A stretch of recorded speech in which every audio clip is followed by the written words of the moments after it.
Okay, so this is the second part of my Maria character analysis for the film Maria, Llena, Eres, Gracia. Again, this is for students of A2 Spanish, but also potentially university students studying the film. Again, these are just my opinions, some of my thoughts. Again, you should react to these, think about it, agree, disagree, argue for or against, be inspired to think about something else that might kind of be relevant to talk about. So again, see what you think and hope these are useful. So in this second part, I'm going to be looking at Maria's character in basically from the moment where she leaves her village with Franklin. So I'm going to be talking about the kind of recruitment scene, both in terms of with Franklin and then with Javier. We're going to then talk about the kind of Lucy and scenes with her. The actual scenes where she is leading up to the plane, so the kind of pharmacy scene where she takes the pepas, and then the plane scene, and finally the interrogation scene in the airport in America, and that's where this kind of part will end. So these, again, when you're analysing characters, or anything, when you're analysing anything, you should really give an idea, then give an example, and then talk about why it's important, explain the point.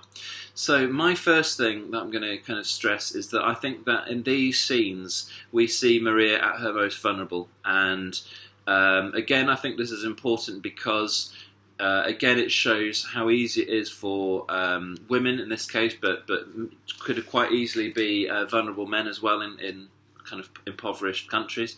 How easy it is for women to be exploited, and why it could happen. And Maria, as we've talked about before, is quite symbolic of a certain type of women, the rural, slightly uneducated, working class, poor women without very many opportunities. And this really exposes her, these scenes really expose her vulnerability.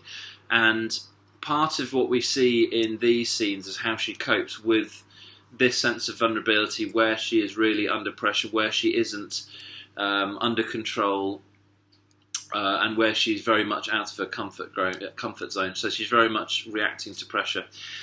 She's vulnerable in very many ways. First of all, she's vulnerable in her lack of education and her lack of knowledge. We can see this in several scenes. For example, when she's talking with Franklin and when he's convincing her to maybe consider becoming a drug mule, she doesn't know very much about the world at all. Similarly, when she's discussing with Lucy about what it involves, again, Lucy is very much the teacher. She's been there, she's done that.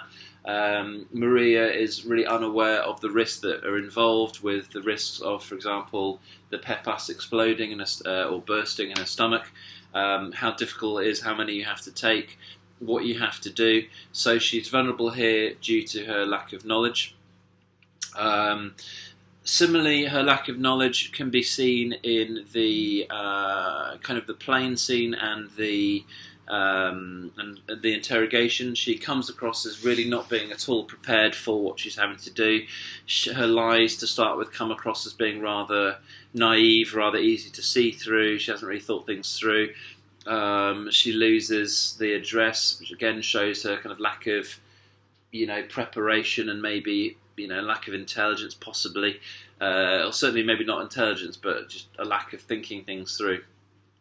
So that's certainly one thing. The second thing in terms of vulnerability is the kind of power structures. Again, as a woman, as a young woman, she becomes very vulnerable to particularly Javier, but also to Franklin. Franklin kind of exploits her state as a young, pretty woman. He flatters her, he kind of says how pretty she looks, how she shouldn't be a maid, how she's made for more than that. And again, Maria becomes quite easy to exploit. She's quite easy to win over in that particular way. I think she's quite keen to impress him. Again, having split up with Juan, you wonder if there's maybe some kind of romantic potential with Franklin. Maybe that's how Maria sees things.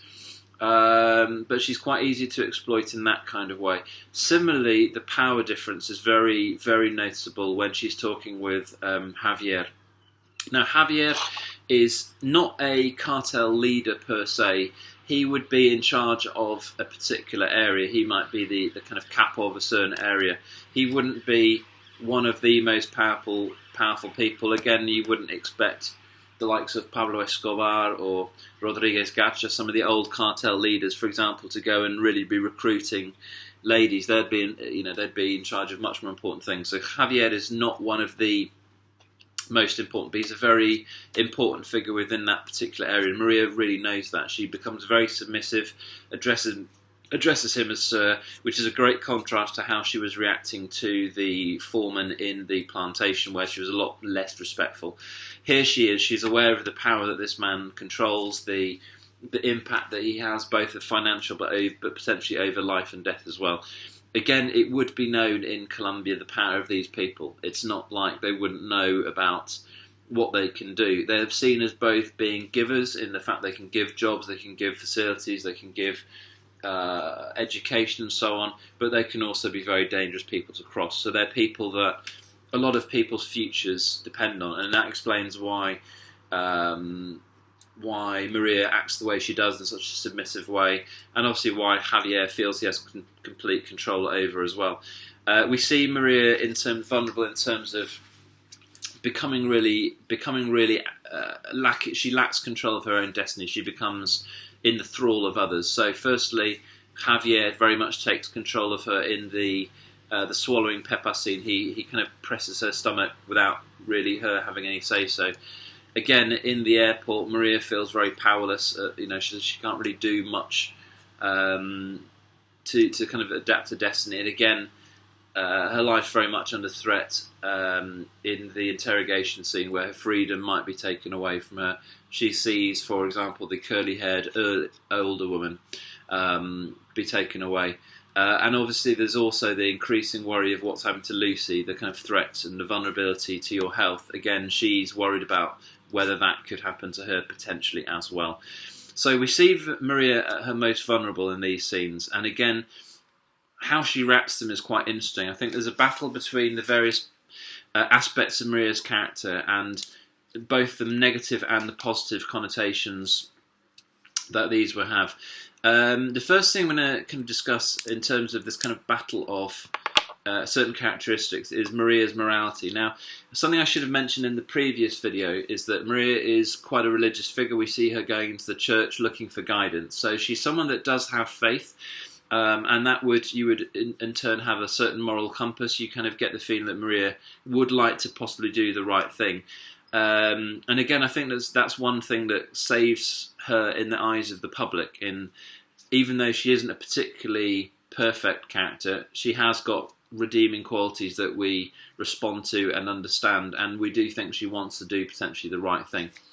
So again, in this scene we kind of have a battle of morality. We have her kind of fighting between what's the right thing to do, or the fact that she might be able to get more money, she might be able to support her parents with the money she gets. Again, there is a debate about whether she's thinking about her child.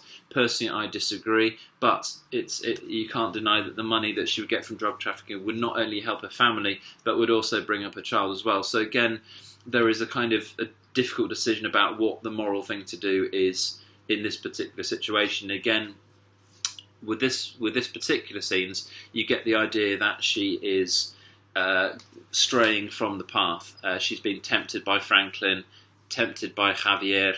She takes the money for whatever reasons, and this will lead to potentially bad situations. Particularly as she was originally going to Bogota for a job. So that's one thing. The second aspect that we could look at is the kind of the battle of thoughtfulness and against her impetuosity. There are lots of scenes in the film where Maria thinks things through. We see her reflecting on her issues a great many times. There is the church scene. There is the scene where she's lying in bed at night looking at Llena, her sister with a child, wondering again what she should do. She's someone that does think about the impact of things. We also see her when she's sitting waiting for Franklin, about to leave for Bogota. She sees Juan in the kind of park. Again, that provides some thinking time. So she does think about things a great deal. At other times, though, she's very impetuous. She takes decisions very quickly. She jumps to an action. And again, you could say that this kind of slightly naive decision making, based on the spur of a moment, emotional anger or feelings of something or frustration, is again something that will lead her into problems. And again, this is important because how she develops, how she learns to react to adversity and react to situations is part of her acquiring of grace, in that kind of idea of it being coping with adversity, honesty, and so on. The next kind of thing I'd like to discuss is her resourcefulness, and again, how she,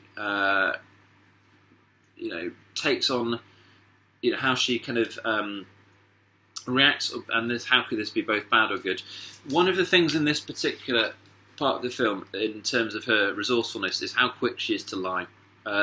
She is a liar. Her pants may well be on fire. She lies about her age. She lies throughout the interrogation scene. It seems to be very quick to come up with stories. At the start, it doesn't seem to be particularly believable, but then she actually gets better at this. And again, this dishonesty really is accentuated in the New York scene, particularly with Carla and so on. But that we'll discuss later on.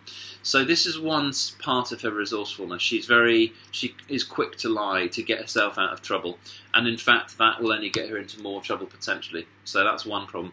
However, as well, she's very quick to react to other situations for positive ways. She takes on, for example, in the plane scene where the Pepas come out, where she goes to the loo, she's very quick to solve that problem. Again, where she's dealing with Lucy, who's clearly got serious problems, something has gone wrong with Lucy. Again, Maria starts taking charge here as well, showing those kind of leadership qualities that are part of her characteristic and part of something she must be aware of and take responsibility in a good way. And this is where she does. In the past, her kind of sense of leadership has really been what I want rather than what other people want. For example, not being not particularly happy to give her money away. So all these kind of battles of her character are very kind of prevalent in these things about how she copes with the adversity around her, how her different elements are developed. Okay, so I hope that's been useful for those particular parts. Again, there's much more that could be said, but again, I think you would look at vulnerability, her lack of experience, how the kind of her characteristics are put under test during these particular scenes.